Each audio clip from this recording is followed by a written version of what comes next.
Are we on?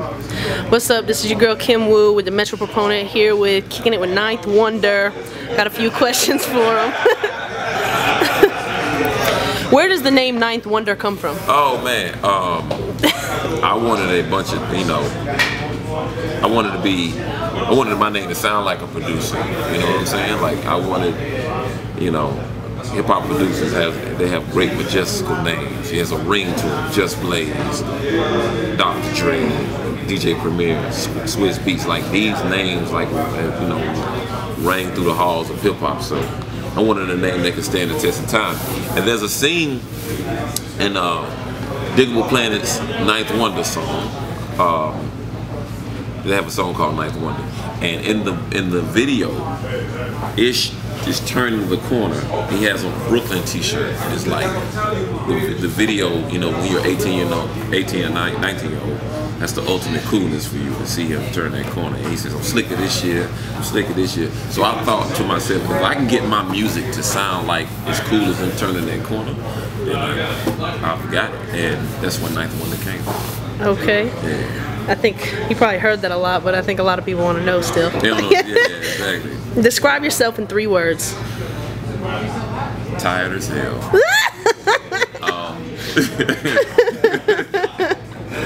Tired as hell. If you want another 3 words, all the time. Very hard worker. That's 9 words, man. Yeah, you just. It's all good. Ninth Wonder.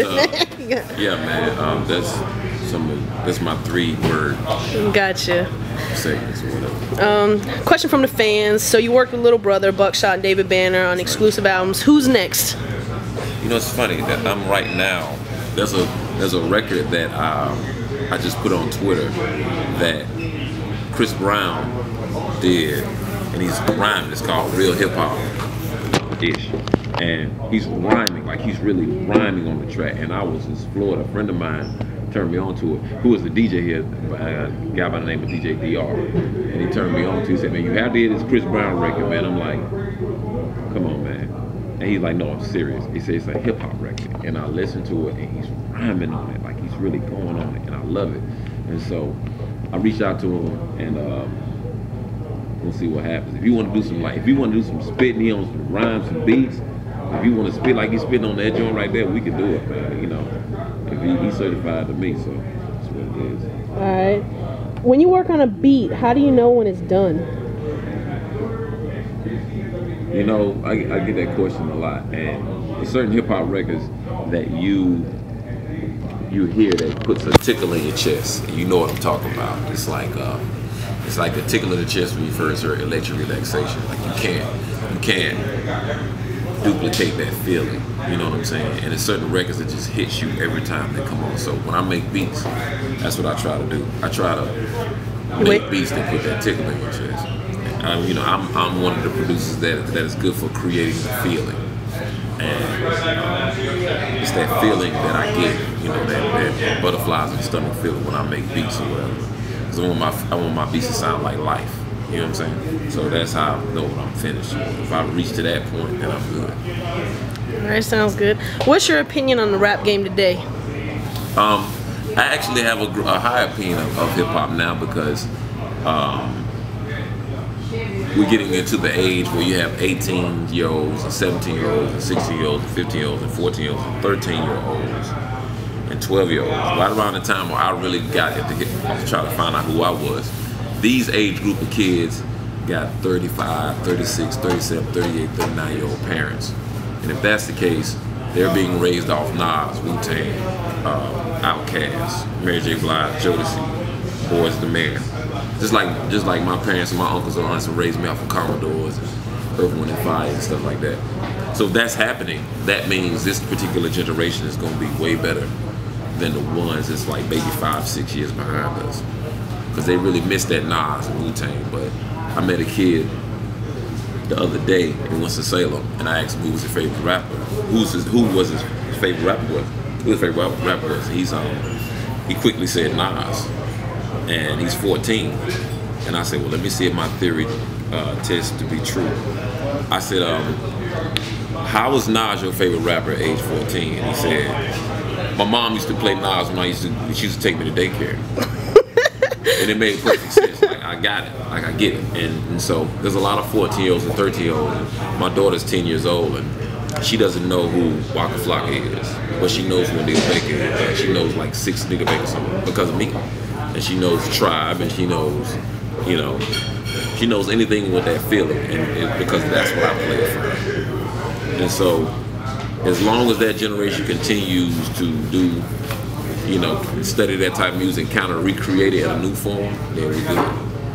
We're good. Who's your biggest influence yourself? Musically? Yes. My biggest influence is DJ Premier and Pete Rock. Those two are the biggest influences that I have, period. Outside of the hip hop, Curtis Mayfield, because it's just that feeling he created and all the records that he produced and wrote. Like, you just can't even, you know, that soundtrack to my life. Like Superfly, soundtrack to my life. Anyway, a lot of records that he made like soundtrack to my life. So Curtis Mayfield outside of DJ Premier and Pete Rock. All right, that sounds good too.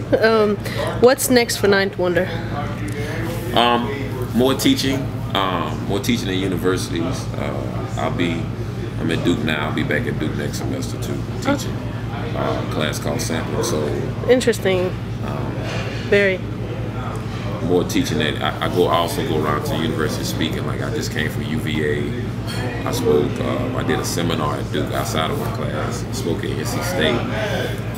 I spoke at my first Ivy League school back in November, Cornell. And just to say that I could go around speaking about hip hop, speaking about the culture that I love so much, at major colleges and universities with rooms with 200-300 people in it, kids, just shows, you know, I hope it shows America that hip hop is more than what you see on your TV screen. You know what I'm saying? We've been here. This will be November will be year 38, and so you know, I think it's a wonderful thing that what we've done and the influence that we have, the positive influence that we have. They get enough talking about the negative influence or whatever, the lack or whatever, but nobody talks about the positive influence. Myself, three of my friends. I got a friend that's a Juris Doctorate. I got 2 friends that's PhDs at universities. We've been there friends since we were 15, 14 years old. And it was the hip hop records that taught us about Black history and stuff like that. It wasn't any teacher. I'm the teacher taught North Carolina. On the teachers I learned about, only Black people I learned about was Harriet Tubman, Martin Luther King, and George Washington Carver, and Booker T. Washington. But it was because of Chuck D that taught me about Carter G. Woodson and Fannie Lou Hamer. And that's the thing that people just don't want to recognize about hip hop. So that's what I just plan to do, just do more teaching. Gotta love that. Definitely. I just want to thank you. Thank you. Definitely. And that wraps it up.